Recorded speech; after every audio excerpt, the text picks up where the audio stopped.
जय गुरु जी की। आई हुई संगत को मेरा प्रणाम। मैं गुरु जी के पास 1997 में पहुंचा।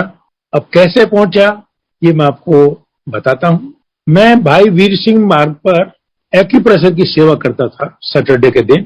तो वहां से ऑल ऑफ ए सडन हमारे दिमाग में आई वो काम खत्म करने के बाद में कि अपने ब्रदरला के पास चलो यार, आज जो पंडारा रोड पर रहता था। तो हम वहां पहुंचे। पहुंच करके उनके घर में पहुंचे तो ड्राइंग रूम में जब हमने एंटर किया तो ड्राइंग रूम में गुरुजी के दिए हुए कैसेट और ड्राइंग रूम की टेबल पर रखे हुए थे। तो मेरा अपना फर्म बिलीव है कि गुरुबानी की अक्षर अक्षर गुरु नानक है। तो मैं उन ड्राइंग रूम में वो कैसेट के पैकेट को देख करके बड़ा खुश हुआ। उनको उठा करके मैंने अपनी जेब में रख लिया। तो हमारे साले साहब आए, कहने लगे कैसेट रखे थे। मैंने भी तुम्हारे पास ये कहां से आए? उन्होंने कहा हमारे गुरुजी ने दिए। मैंने ये लो वापस, अब गुरुजी से मुलाकात करा दो। तो फिर तो लेना की तरह टां लग गई। मैंने चल कब चलोगे? उन्होंने कहा चलो। जनाब हम कहने लगे चलो।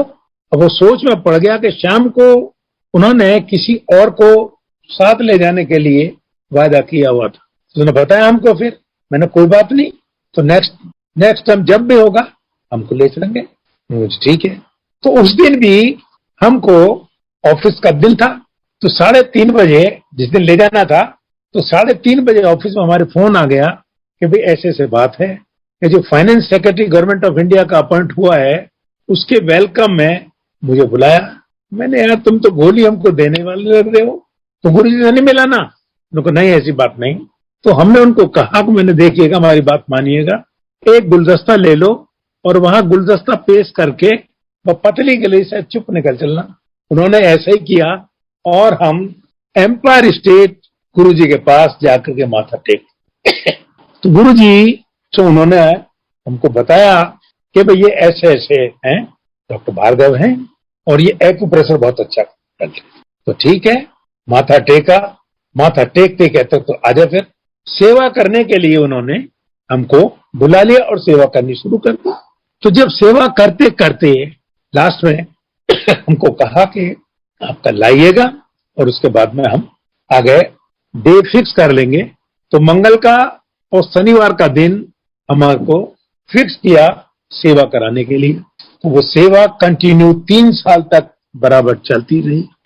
और उसके बीच में जो भी मैंने एक्सपीरियंस किया गुरुजी के साथ रह करके सेवा करते हुए, संगत में रह करके, उनमें से कुछ मैं आपके साथ शेयर करूंगा कि मैं महसूस करता हूं कि मेरा अपना मानना है कि मैंने गुरुजी को जब माथा टेका तो गुरु नानक जी समझ करके माथा टेका।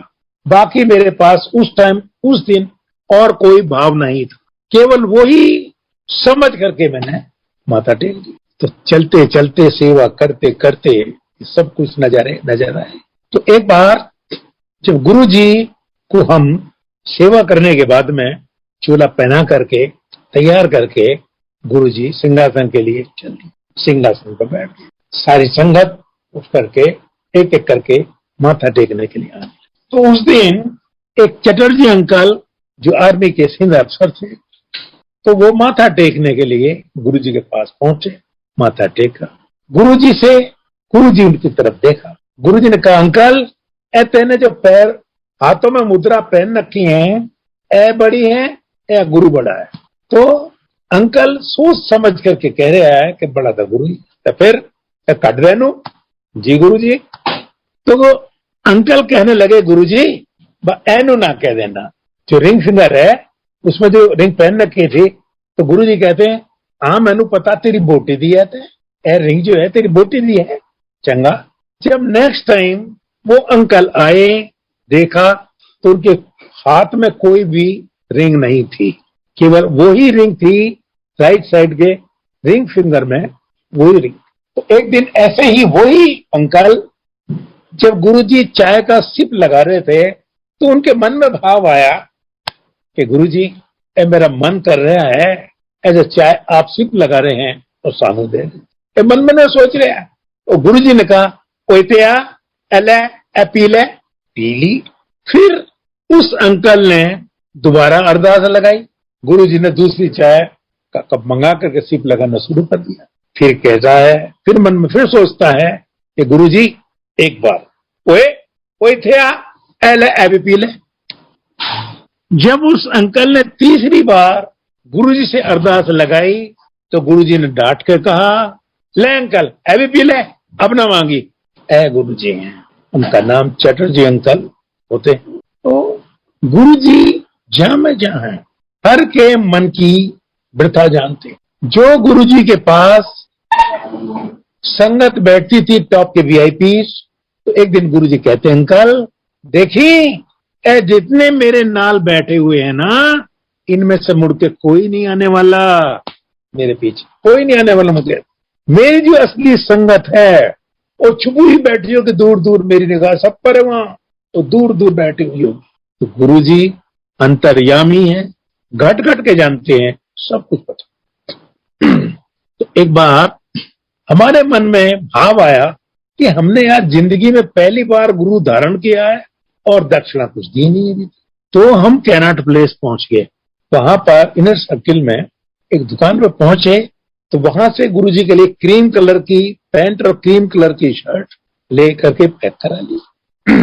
पैक करा करके गुरुजी के पास वेट करेंगे और गुरुजी के दरबार में पहुंच गए। हमने उसको पैकेट को बाहर रखा और जैसे मैं गुरुजी के चैम्बर में गया तो गुरुजी कहते, अंकल वो तू कैनाट प्लेस की कर रहा था?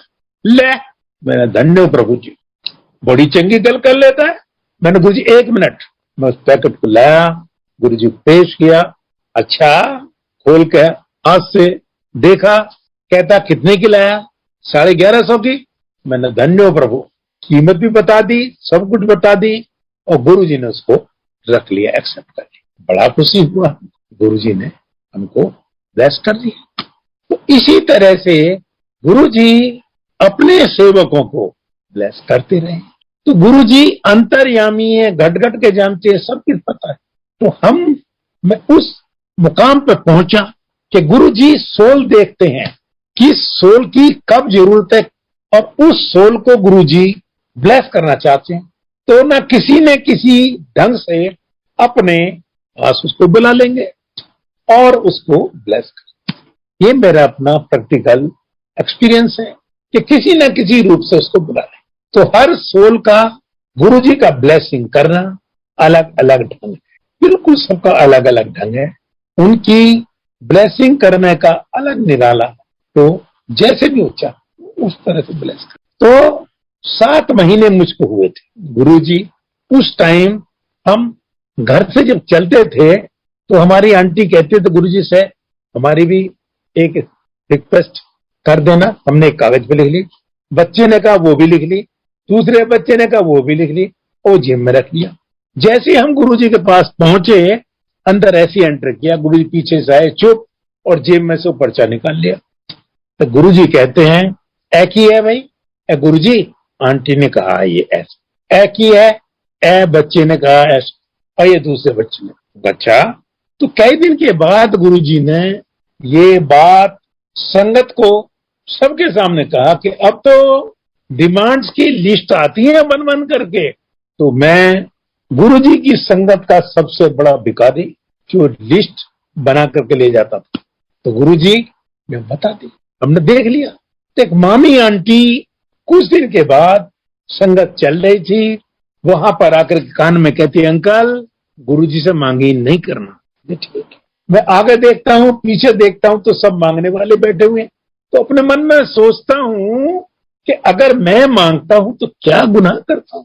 ठीक है। उसी आंटी ने, मामी आंटी ने 1 महीने के बाद फिर हमारे आके कान में कह दिया कि अंकल गुरुजी से मांगी नहीं करना। फिर देखिए, हमको आभास हो गया कि ये गुरुजी का ही हुक्म है और कुछ देर के बाद आज से मांगी नहीं करेगी।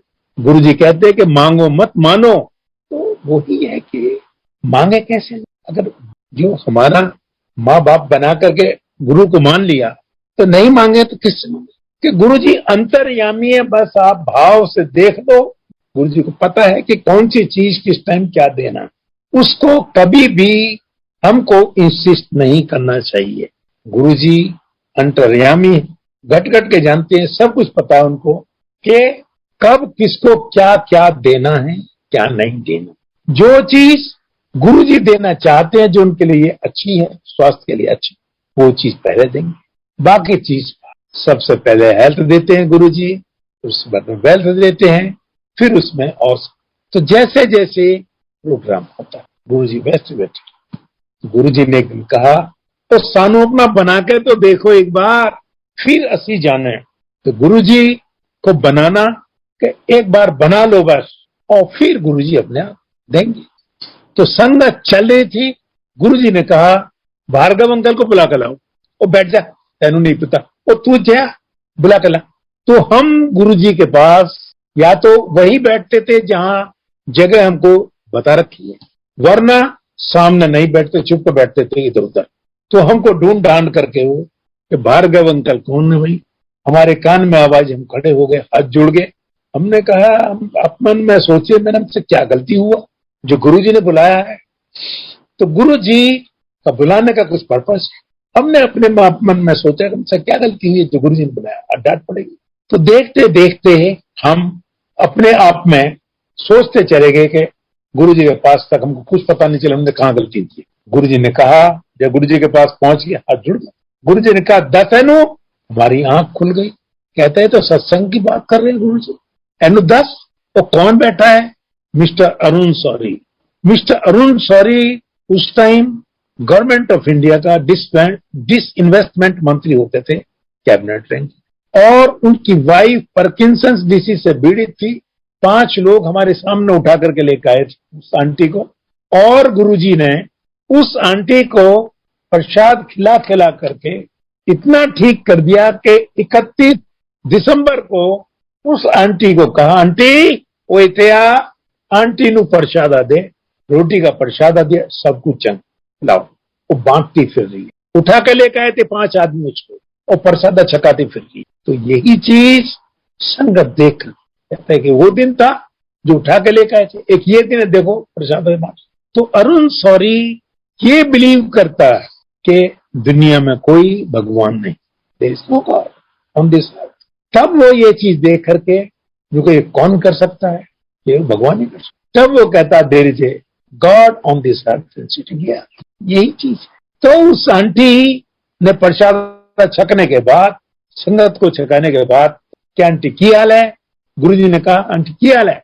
गुरुजी चंगा, तो और चंगा हो जाए। तो फिर उस गुरुजी ने भक्ति भाव में उस आंटी से कहा, आंटी अब डांस कर। उसका पुर्जा पुर्जा ब्लेस कर दी, भक्ति भाव। जब वो हो गया तो गुरुजी उसी भी हमको कहा, बुलाया था गुरुजी ने कि अंकल दासनु, तो अरुण शौरी के साथ सत्संग करना कोई आसान बात नहीं। मैं अंदर से हिल चुका था, और गुरुजी अंतर्यामी है, मेरे को वो सोच दे दी, और गुरुजी बोलेंगे खुद और बुलवाएंगे, जबान हमारी, गुरुजी खुद कर। तो इतना कॉन्फिडेंस बिल्टअप कर दिया गुरुजी की, मैं अरुण शौरी की जड़ में बैठ गया। I said, look here mister Arun Shourie, Guruji used to take 2 seconds to understand a person, where he is coming, what for he is coming, what he is keeping is in mind. In first 2 seconds, these 3 things he knows.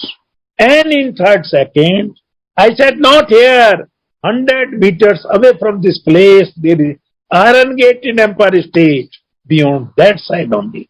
In third second, he used to understand what he was earlier.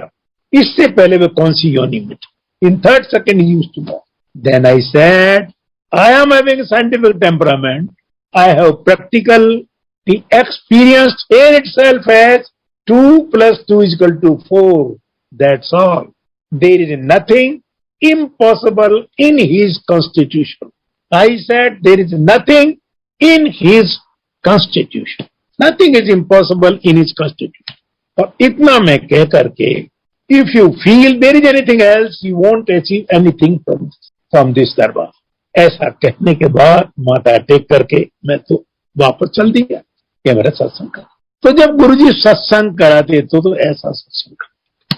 ये Saturday का दिन था, जब मंगल को मैं सेवा के वास्ते गुरुजी के पास पहुंचा, तो गुरुजी बाहर खड़े हुए। जैसे मैं पहुंचा, जगरबाजी हुई, गुरुजी कहते हैं, अंकल अरुण शौरी इस सत्संग को सुन करके तमाम जिंदगी नहीं भूल सकता। ऐसे मैंने गुरुजी आपने जो बोला बुलवाया वही बोला है, ये कैसे भूल जाएगा। तो गुरुजी जब सत्संग कराते तो ऐसा सत्संग कराते। तो गुरुजी अंतर्यामी है, घट घट के जानते हैं, सब कुछ पता है। तो आई नो माई सेल्फ के आई वॉज हेलो ये। तो मैं अपना हमने जो मकान ले रखा था उस मकान को गुरुजी ने कहा अंकल अपना मकान पम्मी बुला करके, पम्मी आंटी कल जाकर के संडे को अपना मकान शिफ्ट कर देना वहां। उस मकान में हम रहते थे। जब लाइट चली जाती तो हम छत पर चले जाते थे। छत पर से जब लाइट आती तो वापस आते थे। तो एक दिन वापस आते दफे लास्ट वाले स्टेयर से नीचे उतरते ही पैर हमारा मुड़ गया, राइट पैर, और जान निकल गई। मैंने गुरुजी बचाओ। अब हमारी आंटी ने आइडेक्स लगाकर क्रेप बैंडेज लगा करके हमारे को सुला दिया। जब सुबह हमने देखा तो पैर में कुछ परेशानी है तो हम हॉस्पिटल पहुंच गए। हॉस्पिटल में जैसी क्रेप बैंडेज खोली, एक्सरे करा तो फ्रैक्चर और उसमें प्लास्टर पूरी टांग में लग गया।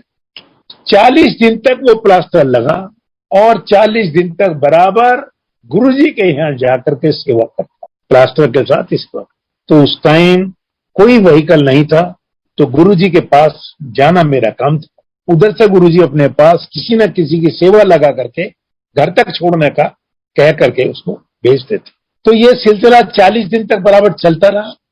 अब 40वें दिन जिस दिन ये प्लास्टर कटा उसी दिन उसी टाइम उसी घड़ी मेरी आंटी का लेफ्ट लेग का एक्सीडेंट होकर के फ्रैक्चर हो गया। तो मैं तो प्लास्टर कटा कर चला आया। जैसे ही मैं घर पहुंचा फोन बेल बजी, मैंने सुना तो बच्चा कहता है पापा मम्मी का एक्सीडेंट हो गया और लेग फ्रैक्चर हुआ है, हम यहाँ इस हॉस्पिटल में। मैंने हुआ कहा था यहाँ, और वहां कैसे पहुंच गए मुझे नहीं पता जी कैसे पहुंच गए। अब हम वहां जाकर के कहते मैं आ रहा हूं भाई।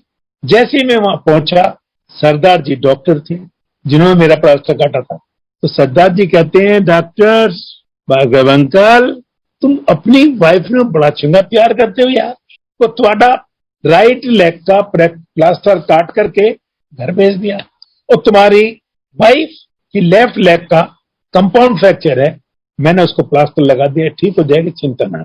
अब नीचे हम दुख भी हो रहा है, सोच भी रहे हैं सैटरडे का दिन है, गुरुजी की सेवा करने का हुक्म है।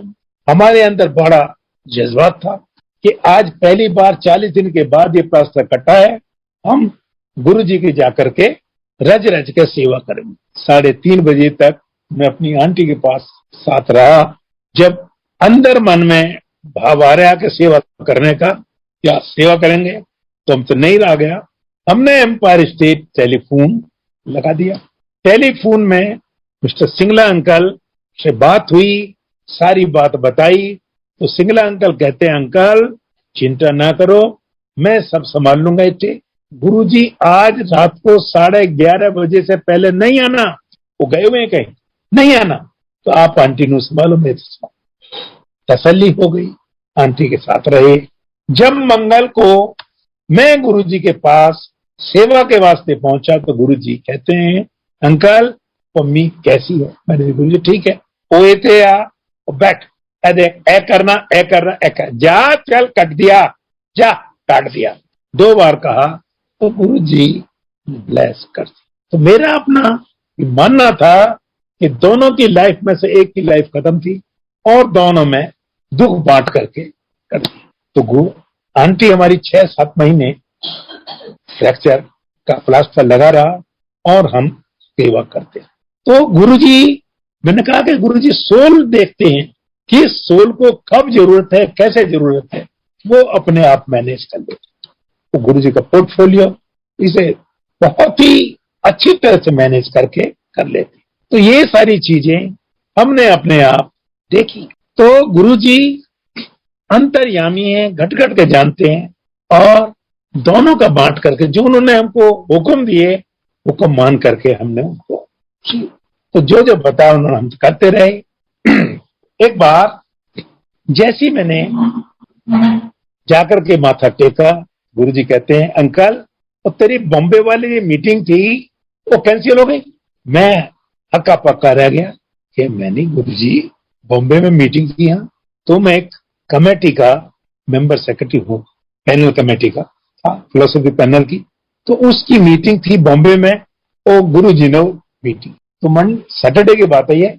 और मंडे को जब हम ऑफिस पहुंचे तो यूजीसी चेयरमैन सेक्रेटरी से फोन आ गया कि चेयरमैन साहब आपको इमीडिएटली बुला रहे हैं। पहुंच गए जी, कहता है ये मीटिंग कैंसिल कर दी, अब ये मीटिंग दोबारा होगी, कहाँ होगी बता। तो वो मीटिंग बेंगलोर में फिक्स की, और बेंगलोर में जो मीटिंग फिक्स हुई तो हम गुरु जी से अरदास लगा रहे, मैंने गुरु जी अगर आपकी परमिशन मिल जाए कि जो लंबे बाला बाल बाबा साईं बाबा जो है बेंगलोर में जो रहते हैं उनसे मुलाकात करवा दो। तो गुरु जी का तो मिलेगा थोड़ी, हुआ वही बात हुई।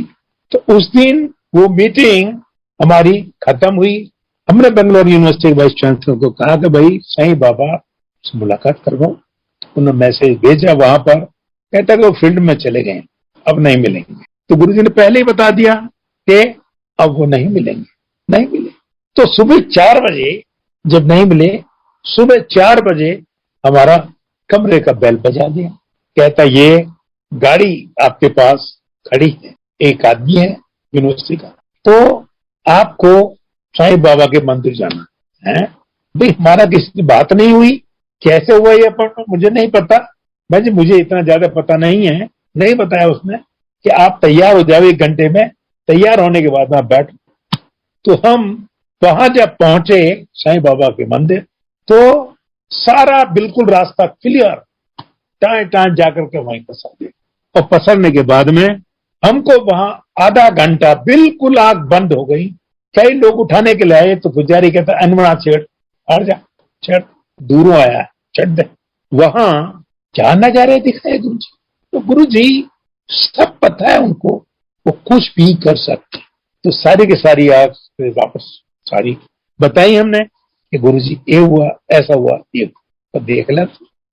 इसके बाद तो गुरु जी जो चीज कराना चाहते हैं वो चीज करा देते। इसी तरह से कई बार मीटिंग गुरु जी ने जहां शिवा के हैं वो जगह फिक्स करी और सबको हमको दिखाया। तो सोनीपत में एक बहुत बड़ा सत्संग हुआ, सुमन शर्मा जी के हैं, उनका पब्लिक स्कूल है। उसमें जो सत्संग हुआ था, उस सत्संग में जो हमने नजारे देखे, तो गुरु जी ने उस दिन इतना प्रसाद बांटा, इतना प्रसाद बांटा कि रेड चेहरा था और ब्लेस करते करते फीके अपने हाथों से बहुत लोगों को प्रसाद, कई हजारों लोगों को प्रसाद। और जब प्रसादे का नंबर आए तो गुरु जी दूसरों को हुक्म देते उठे आ जाना। तो मैंने भी कहा गुरु जी मुझे बुला लो, थे लोहड़ी का टाइम था वहां जालंधर। तो हमको कहता नहीं तो बड़े बंदे जी ना।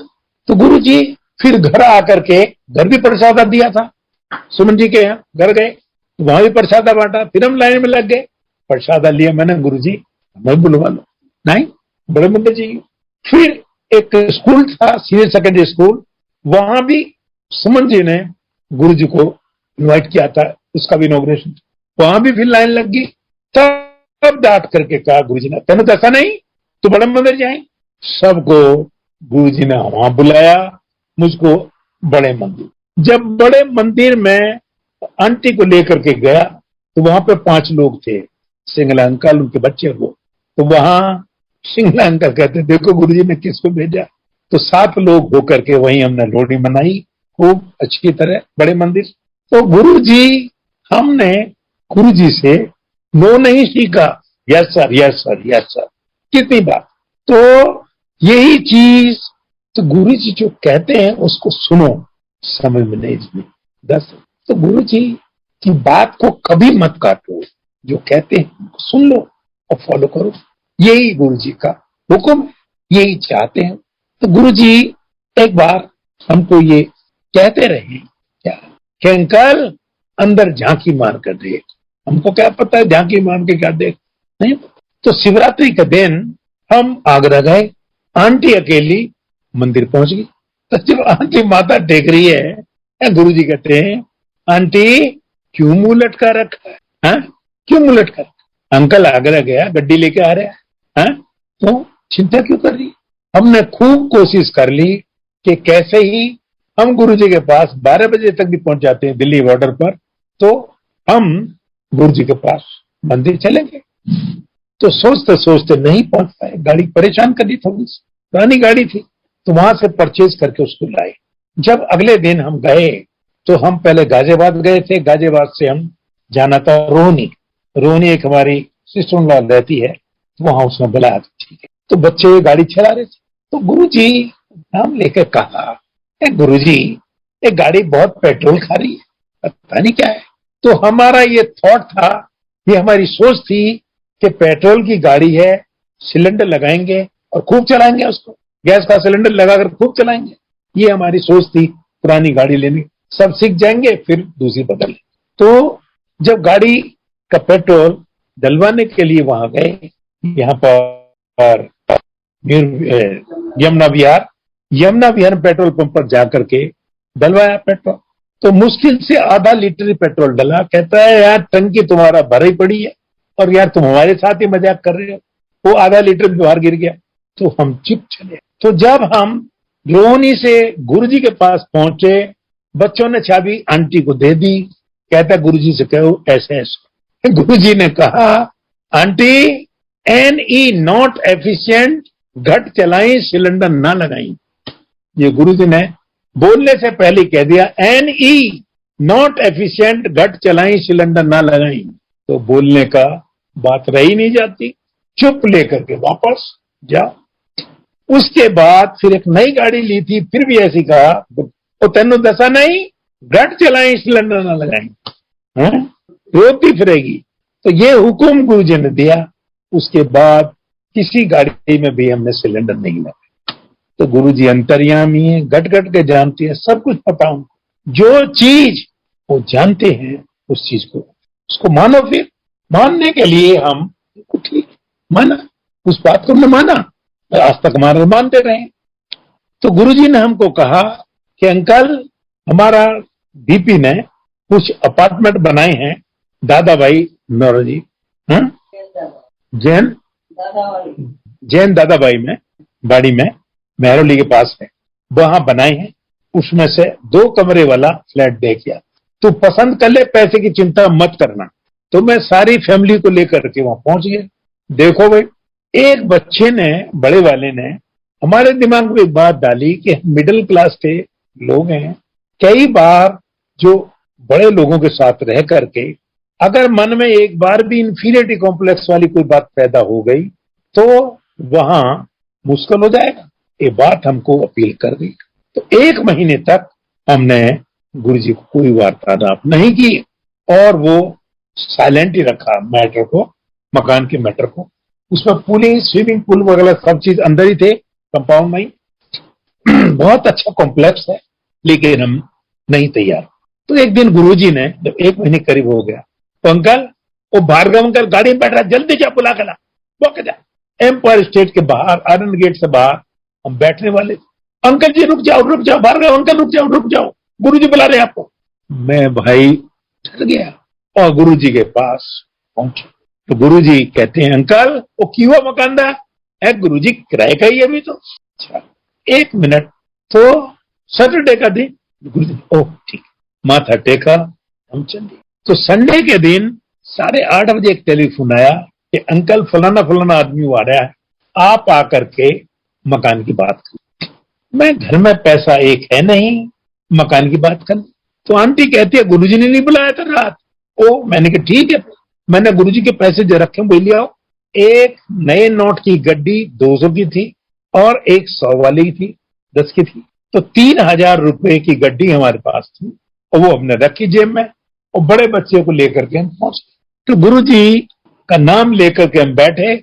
मैं गुरुजी देखो, तो मकान मालिक कहता है जी मकान है 14 लाख। मैंने कहा 13.25 लाख। मुझे ऐसा थोड़ी होता था, कैसे होता है? बच्चे ने 14.25 लाख कह दी, वो पैसे रख दिए, वही नए नोट की गड्डी। कहता जी इस पे 1 रुपया और रखो, और बच्चे ने निकाल के पर्स से 1 रुपया और रख दिया। उसने, मकान मालिक ने पैसे लेकर के सारे कागज ओरिजिनल, एलओजी मकान त्वाड़ा और आज से ही दिलाओ, बाउंड्री बनाओ और रहना शुरू। मैंने वाह। तो गुरुजी वो मकान डुप्लेक्स है, नीचे भी अपना ऊपर भी अपना।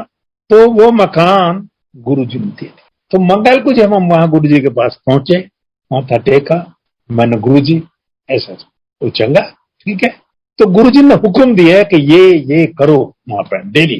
तो मैं ऑफिस जाने से पहले नहा करके उस मकान में उसी दिन से जो गुरुजी ने हुक्म दिए वो मैं करता रहा हूं आज तक, जितना भी मेरे एफर्ट। तो गुरुजी अंतर्यामी, घट घट के जान सब कुछ पता हो। तो आज उसको 22 साल हो गए। 2003 में लिया हमने, 20 साल के करीब 20 साल हो गए हमको। हाँ, तो इस तरह से गुरुजी, तो मैं बताया कि जब आंटी ने हमको दोबारा कान में कहा कि होगा दयाल तो देगा बुला कर, फिर तो घर से बुला बुला कर दिया, घर से बुला बुला कर दिया। तो यही इस तरह से गुरुजी अपनी ब्लेसिंग्स हमको किसी न किसी रूप में देते रहे। तो एक बार एक आंटी जब गुरुजी के पास पानी देने आई, गुरुजी ने झड़क करके उसको कह दिया ओते बैठ जा। 15-20 मिनट के बाद एक दूसरी आंटी आई, कहता उठे बैठ जा, बैठ गई। एक आंटी जब संगत प्रसाद छक रही थी तब आई, तो उस आंटी को गुरुजी ने कहा आंटी ओ जा ऐश कर। तो उस दिन जब मैं सिंहासन पर बैठे हुए गुरुजी की सेवा कर रहा था, तो मैंने सर से निगाह से वॉच किया कि उसके हाथों पर भी खाना बनाने के बाद में उतने हाथ प्रॉपरली साफ नहीं किए, आटा वगैरह लगा हुआ। और उस आंटी को कहा था गुरु आंटी ऐश कर। वो दोनों आंटी आपस में कहने लगी, सोचने लगी इस आंटी को तो जगह ऐश कर, अब ये खाना प्रसाद छकने का टाइम। और जो पहली दो आंटियां थी, तो गुरुजी ने हमको ये समझाया कि जो लास्ट में जो आंटी आई है उसने अपनी जिम्मेदारी, जो घर की जिम्मेदारी होती है, सबको खाना खिलाने के बाद और अपने बुजुर्ग जो भी हैं उनको सब करने के बाद में सुबह का भी इंतजाम करके, तो उसके फादर इन लॉ ने, आंटी के फादर इन लॉ ने कहा अरे तू तो गुरुजी कह जा रही थी, अभी गई नहीं। जा रही हूं जी। तो वो दौड़ दौड़ करके आई, तब गुरुजी ने कहा जगांती ऐश का। तो समझने के लिए गुरुजी ने समझाया कि आंटी अपनी जो जिम्मेदारी रेस्पॉन्सिबिलिटीज हैं उनको कभी भी शिफ्ट मत करो, उनको पूरा करो। पूरा करने के बाद में जब समय मिलता है तब गुरुजी के पास आओ, तब गुरुजी से तुम ब्लेस। तो गुरुजी अंतर्यामी है, घट घट के जानते हैं, सब कुछ पता है, सब कुछ पता है उनको। तो एक बार एक आंटी आई है, एक अंकल है, एक लेकर के आए हैं, पंजाब के हैं। तो उस अंकल को माथा टेका, कहता अंकल गुरुजी और मेरा प्रमोशन करा दो। तो उसके रिश्वत ली थी। गुरुजी कहते रिश्वत ली थी हैं? तो गुरुजी जहां में जाए उन्हें सब पता है। रिश्वत के केस में फंस करके उसको सस्पेंड किया था। तो गुरुजी कहते हैं तो प्रमोशन दे, तो एक मुंडा ले ले, एक मुंडा ले ले। तो गुरुजी ने एक वर्ड यूज किया, बड़ा सेल्फिश है, अपना भला चाहता है, अपनी वाइफ का नहीं, कि प्रमोशन। गुरुजी ने कहा एक मुंडा ले ले, हो जाएगा। नहीं माना, फिर दोबारा फिर आ गया, फिर वही बात आई। तो गुरुजी ने कहा अंकल अनु समझा, वो समझाया, कहता जी नहीं मेरे ऑलरेडी बच्चे हैं, तो एक और ले ले। तो वो उसकी आंटी के पेट में रसौली है और रसौली वो कैंसर में कन्वर्ट हो चुकी है। गुरुजी उसको ब्लेस करना चाहते हैं, उन्होंने प्रेगनेंसी में उसको कन्वर्ट कर दिया। और डॉक्टर कहता है इससे कहता अपना जो उसका अल्ट्रासाउंड करा के लाना। जब अल्ट्रासाउंड कराने के लिए गया आंटी का, कहता जी पहले तो ये रसौली थी, अब तो प्रेगनेंसी बता रही है। कहता है इसमें लिख फिर रसौली, क्यों रसौली में कैसे लिख दूं, जब तक प्रेगनेंसी बता रही है नहीं नू लिख। तो गुरुजी के पास जब एक और हो गया बच्चा, सब सारे के सारे आ रहे हैं, माथा टेकते हैं, उसका प्रमोशन भी हो गया। तब गुरुजी कहते हैं अंकल 10, अब एक मुंडा और हो गया, तेरी आंटी भी बच गई और तेरा प्रमोशन भी हो गया। अब चंगा है या तेरे को प्रमोशन पहले मिल जाता और तेरी आंटी खत्म हो जाती, कैंसर हो गया, ये अच्छा चंगा। गुरुजी अब गुरुजी मेरे से गलती हो माफ करो। तो जो गुरुजी हुक्म देते हैं उनको फॉलो करो, मानो, और उनको मानना ही हमारा फायदा। तो इस तरह से गुरु जी कहते हैं कि मांगो मत मानो। तो उस लड़के का नाम मुंडा ले ले रसोली। तो जब एग्जाम चलता है तो गुरु जी एग्जाम दे रहे हैं, उसके फाउंटेन पेन की इंक खत्म होगी। फाउंटेन पेन होते थे उस टाइम। जब फाउंटेन पेन की इंक खत्म हुई, गुरु जी ने कहा कोई तेला, और गुरु जी ने फूंक मारी और पेन में इंक भर गई और उसने लिखना शुरू कर दिया। फिर दूसरे ने कहा, तो ये मैसेज प्रिंसिपल साहब के पहुंच गया। प्रिंसिपल साहब ने गुरु जी को बुला लिया। जब गुरु जी वहां पहुंच गए, कहते बड़ा फाउंटेन पेन में इंक भर रहा है। प्रिंसिपल साहब कह रहे हैं, असि तो तब जानेंगे जब साढ़े फाउंटेन पेन में इंक भरे। अपना कर्मदान का पेन का इंक सारा निकाल दिया, सब झाड़ दिया, और गुरु जी ने उसी से फूंक मारी। कहते लिखना शुरू कर दिया। 2 बार किया, फिर लिखना शुरू। प्रिंसिपल साहब ने सीट छोड़ दी, अलमीरा खोला, नया फाउंटेन पेन निकाला, क्या अनुबार, गुरु जी ने उसी तरह फूंक मारी, पेन लिखना शुरू। फिर प्रिंसिपल साहब सीट पर नहीं बैठे। कहता माता जी, कहता भाई ये कोई आम इंसान नहीं, ऐसा रब रूप है, समझे। तो जब वो एम्पायर स्टेट वो प्रिंसिपल आया, कहता है एक दिन वो दिन था, मैं गुरु जी का गुरु था, आज एक ये दिन है, ये मेरे गुरु। तो यही चीज है, गुरु को समझना मानना बहुत बड़ी दात है। गुरु जी की माता जी का भी 2 बार सेवा करने का अवसर प्राप्त हुआ। जब माता जी की सेवा की तो माता जी बताती हैं कि जब गुरु जी इस दुनिया में अवतरित हुए तो दाई कहती है कि पूरे घर में प्रकाश से प्रकाश हो गया, पूरे घर में प्रकाश से प्रकाश। कहता मैंने इतने बच्चों को जन्म दिलाया, ऐसा बच्चा मैंने नहीं देखा। गुरु जी ने बताया कि दोनों पैरों में पदम है, उनसे हमेशा लाइट निकलती रहती। तो यही चीज हम मानते हुए जब गुरु जी 6-7 साल के थे तो ऑल ऑफ ए सडन 3 सफेद वस्त्र धारण करके, पगड़ी लगा करके सफेद, 3 साधु गुरु जी के यहाँ डुगरी पहुंच गए। जब डुगरी पहुंच गए तो अम्मा दरवाजे के पास बैठी हुई थी। अम्मा से कहे बच्चा छोटा, बेटे बुलाओ। तो अम्मा ने बच्चे को बात दी, उठे आ और देख, वहां जर्रा नवाजी हुई। गुरु जी ने कहते आओ जी। जब वो आने लगे तो अम्मा रस्ते में बैठी हुई थी। अम्मा से कहे गुरु जी, अम्मा एक कड़ा प्रसाद बनाओ। गुरु जी अंतर्यामी हैं। अम्मा इधर देखती है, इधर देखती है। कड़ा प्रसाद बनाने के वास्ते कोई सामान नहीं था, कोई सामान नहीं था। तो गुरु जी ने उन साधुओं को बैठाया। कहता 1 मिनट। अम्मा के पास आए तो गुरु जी कहते अम्मा की गल है। अब बेटा कड़ा प्रसाद बनाने के वास्ते कोई सामान नहीं।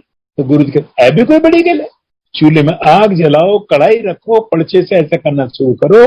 कड़ा प्रसाद तैयार 3 कटोरी में पा करके साधुओं को खिला करके विदा कर दिया। जब वापस आए गुरुजी अम्मा से कहते अम्मा देखी कौन थे? ब्रह्मा विष्णु महेश गुरु जी से बचपन से ही ब्लेसिंग्स लेने के लिए आते हैं। तो हम समझ सकते हैं कि किस गुरु का गुणगान यहां पर हो रहा है, जिसको ब्रह्मा विष्णु महेश भी ब्लेसिंग्स। यही कोटक एम्पायर स्टेट में कई बार हुआ। जब वो आ गए एम्पायर स्टेट में, वो कहते हैं कि यहां का प्रसाद हम नहीं छकते, सचखंड का प्रसाद छकते हैं। गुरु जी ने ऊपर हाथ किया, सचखंड का प्रसाद आया, चक करके प्लेट में उनको प्रसाद छकाया। और जब वो चले गए तो एक आदमी उठ करके, गुरु जी उसको कह रहे हैं कितने जा रहा है, लब रहा, लब ले जा। वो एम्पायर स्टेट के लोहे के गेट पर जाकर पूछता भैया 3-6 फीट के सरदार आए थे, वो कितने गए? कहता है नहीं समझा। फिर दूसरा एक आदमी आया, मुझे आपका ही कहां से हो? गुरु जी क्या? तो गुरु जी के यहाँ वहीं आते वहीं चले जाते, वो यहाँ नहीं आते। अच्छा, वो बेचारा मुंह लटका कर गया। जब लगा ऐसी एंट्री किया, गुरु जी का लब लिए, देख ले ए गुरु जी। तो गुरु जी अंतर्यामी हैं, घट घट के जानते हैं, पूरा पता है उनको। तो गुरु जी के दोनों पैरों में पदम है। एक बार एक टिप टॉप आंटी अपने ड्राइवर को बड़ा भला बुरा सी, और जब गुरु जी के पास आती थी तो ड्राइवर मन मन में गुरु जी से वार्तालाप करता, गुरुजी देख लो। वो एक दिन आ गया तो वो आंटी को गुरुजी ने अपने पास बैठा लिया, कहता आंटी बैठ जा। तो उस ड्राइवर का मन बड़ा ही उदास रहा कि गुरुजी आज बस कुछ कर दो। तो गुरुजी ने उस आंटी से कहा, अब प्रसाद छकने का टाइम आ गया, संगत प्रसाद छक ली। उस आंटी को लेकर के गुरुजी बाहर आ गए। तो ड्राइवर जैसे ही आंटी को और गुरुजी को देखा, भाग करके आया, चरणों में सर रखी, कहता आजा, और उसको साथ ले आए। आंटी भी साथ और उसका ड्राइवर भी साथ और गुरुजी भी साथ आकर के बैठ गए। तो बैठ जा। तो ड्राइवर बेचारा अपने मन में सोचता है, बार बार सोचता है, अब तो मैं गया, अब तो मैं रह ही नहीं सकता, अब तो नौकरी निकाल देगी आंटी। तो गुरुजी ने उस आंटी को एक थाली में 4 खाते हैं, एक तरफ वो 2 को और बुला करके बैठा करके चारों को एक साथ प्रसाद। तो वही ड्राइवर अपने मन में सोच रहा है, कहता कि अब मैं नहीं बच सकता, अब मैं नहीं बच सकता। अब आंटी को छोड़ते हुए ही डरता डरता बेचारा घर छोड़ गया। और सुबह ही उस आंटी ने अपने घर से ड्राइवर को बुलाने के लिए 8:30 फोन कर दिया। वो बुलाया, कहता बेचारे ड्राइवर अपने मन में सोचता कि आज मेरा हिसाब तैयार करके रख रखा है तो जाती दे देगी, जाओ भाई बा टाटा। लेकिन सुनांटी ने उसको नाश्ते पे बुला करके नाश्ता खिलाया। लाने के बाद तो गुरुजी ने उस मन में भाव दिया कि जब मैं हूं तो चिंता ना कर, समझे, जब मैं हूं तो तू चिंता ना कर, आंटी तरफ कुछ नहीं कर सकता।